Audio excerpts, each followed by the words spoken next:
going on, guys? Junior's Fishing Company with a little spinnerbait deer hair today.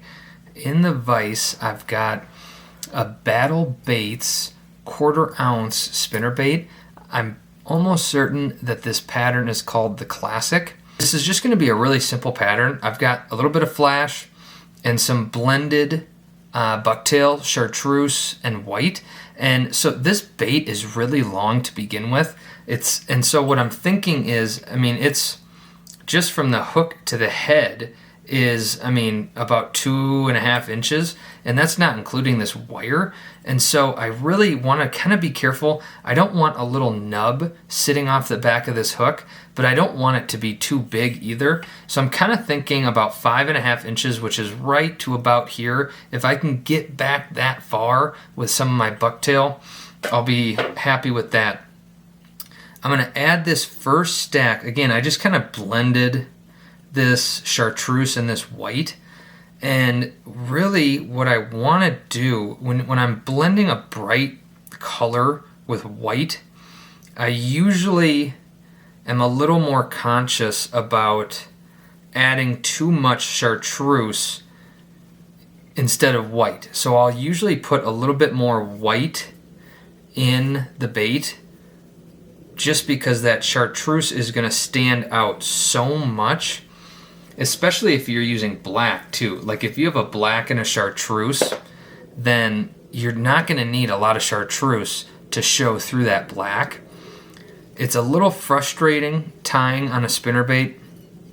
The one thing that I can tell you that I always try to avoid when I'm tying on a spinnerbait is I don't go to the hook point, just because you're worrying about hitting this with your thread and you're going to eventually be watching this and you're going to nip your thread. So I'm right before my hook point. I'm actually going to come up a little bit. I just wanted to build a little bit of a thread base there.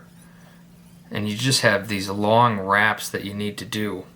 So I'm going to put that down. This is about as full length as I can get this tail, this bucktail. I just trimmed off the butts a little bit. I'm going to put a stack here, a little bit of flash. I'm going to put one more stack right by this skirt collar, and then the last stack I'm going to do is going to be right in that area where a skirt would normally be. This guy, Battle Baits, they do a lot of hand-tied stuff, and so I always feel a little bad when I order their stuff. I end up just cutting off the really, really well-tied skirts. I haven't reached out to the guy to try to just sell me some stuff without skirts. It's not too inconvenient for me, and I'm not looking for a discount or anything, and he's busy enough. But I'm just going to get that tied down. There isn't a ton of flare in this because I want this to sit pretty flat. I want this is already going to be a pretty long bait. And so really, I'm just adding this for length, not for bulk. If I wanted a really bulky bait, I could have put a little bit more down there. And so you miss a couple hairs. That's all right. Got another one here. And so what I'm going to do, I've got this Mirage 1/69th of an inch, I think. This is Mirage lateral scale 1/69th inch in dark blue. It's not super blue. If you hold it up to the light, you can see some blue. I wouldn't say dark blue, but it really just, the shine on this, I think matches the chartreuse pretty well. I'm just going to taper this out, just make sure that it's as tapered as I want it to be. It doesn't need to be anything crazy because I'm going to spin this around anyway, and I'm just going to kind of bring that down to the bottom. I'm going to put it right on my bucktail because I don't want to build up too much thread after that, because I'm still going to have to do a stack of bucktail before I get to my keeper. So I'll just get that spun around. It doesn't have to be perfect. You always have to remember though that when you're tying this, the spinnerbait's going to spin like this. It's not going to spin like that. So if you really want to be thoughtful about where your flash is going to sit. You know, it might be better to have it sit on top than anything else. So I'll just kind of get that pushed back, wrapped down, and I could bend these little last pieces back, but I'm just going to trim it because I am going to add a little bit more flash after this next stack anyway. So I'll just get that trimmed off. We'll call it good. Pull that back. I really like this lateral scale. I've been looking for it in gold, but the last couple times I've looked at some of these websites, they've been out. There was a little bit of a bait keeper there, and I filed it down, so I should be good, but if I snap my thread, then I'll just have to put it back on. So I've got a second stack. They're getting a little bit thicker as I go, and there's more white. So that one was pretty chartreusey, if that's a word. The next one I'm going to do is a lot more white, although you might not be able to tell. And then the one by my head, I guess it's probably about 50-50, so it'll be a pretty bright bait. I don't want to go all the way, so I'm going to trim off a pretty decent chunk of this hair. Then I can come in here and just make sure my thread is corded up. I really don't have to worry. I'm kind of in between two things. I have that this lead bump, and then my thread bump there from my other bucktail. So I really just go right in between it. Again, I shouldn't have really any flare in this. Just going to kind of spin that around. Again, it's going to swim like this, so I definitely want to make sure that when I'm putting this down, I'm not missing what will be the top of my bait. You'll want a bodkin for this because you want to kind of make sure that all of this is pushed onto the side of the hook where it's going to want to stay. And I can just comb that out a little bit. And that should be good to go. Get some tight wraps here, and I'm just going to be a little bit conscious about that little metal piece sitting there. But now that I have 10 or so wraps on there, it's not going anywhere. Even if I snap my thread there, it's really not going to go. I really don't have to trim this.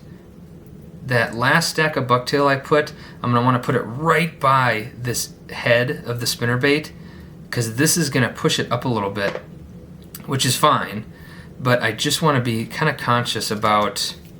I'm going to actually put down my last little bit of flash. This is just a tiny little bit.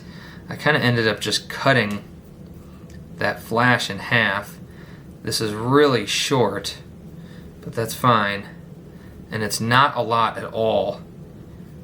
It's just a little bit, and I kind of went a little heavy on the top on that first one, so I'll just spread this out kind of mostly on the bottom. Make sure that it goes where I want it to. This is a really nice flash. I think it's going to look good with that chartreuse, and I'll just make sure. I think I missed some, so I'll do a loose wrap and catch that stuff, and then I'm just going to trim. I did miss some flash, that's alright. It'll be plenty flashy. This is a very bright bait, so you really don't have to even add the flash to this, just because the fish aren't going to miss this. This would, in my head, this is a perfect little cloudy day clear water bait. I'm going to put a lot of head cement right there, just to make that a little bit tougher. In Minnesota, we've got as many pike as people, so you always want to make sure that your baits are pike proof, because it's not if, it's when you hit that storm of 3-pound pike, and they can just absolutely tear up your baits, and you can catch 30 of them in a day sometimes. So I'm just going to come right up by my head and get my last little stack here. So my last little stack, I kind of got this a little bit further down on the tail of my bucktails. And so there's going to be some flare just because if there's no flare, it's going to end up getting pushed up anyway. So I'm just going to come down. You can kind of see, you want to build a little bit of a taper to this. So I'm going to cut even more of this hair off. About, I don't know, 3/4 of an inch, an inch or so. So this is going to be pretty short. And I'm, again, coming right by the head of this spinnerbait. And it's a little bit tricky because this is the top of this bait. It kind of comes back. So jigs like this can be a little bit trickier to successfully tie this hair on. You kind of just, you can see I'm kind of just going around it. And I'm just going to get 2 wraps and I'm going to push down as much as I can towards that head. And it's a pretty steep angle. And so this hair does not want to spin on something like this. But you just kind of have to force it up. And again, grab your bodkin. And you can kind of just spin this around. It's a big area to spin this hair, so you have to add quite a bit to get it even, but I'll just take my time, and so I can just get a couple really tight wraps. Spinnerbaits like this, I've learned I really like some ostrich in these spinnerbaits too. I didn't put any ostrich because I was thinking about making this a bit of a bulkier bait, and you can kind of tell it is. And so I didn't add any ostrich, but ostrich, with the thumping of these blades, obviously I took one of the blades off. It's a really, really well painted chartreuse willow blade. I'll put it back on eventually. But the thump of those blades makes it, those little ostrich hairs or fibers swim really, really well in the water. So I'm going to get this trimmed up, and we'll see how it looks. Alright, so I'm not going to be able to get my thread all the way up to cover up some of these hairs that are kind of on the side of this jig, or this head, not the spinnerbait head. I can't get my thread in there, which is fine. I mean, you just want to make it look pretty for the camera.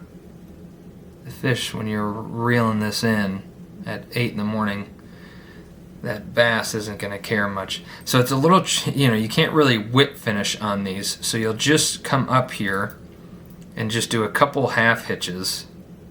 And then I'm going to put down some head cement anyway. Maybe just like 3 half hitches, because I really don't feel like trying to whip finish off on this, and that head cement's gonna harden up anyway, and I'll be just fine where the thread ends.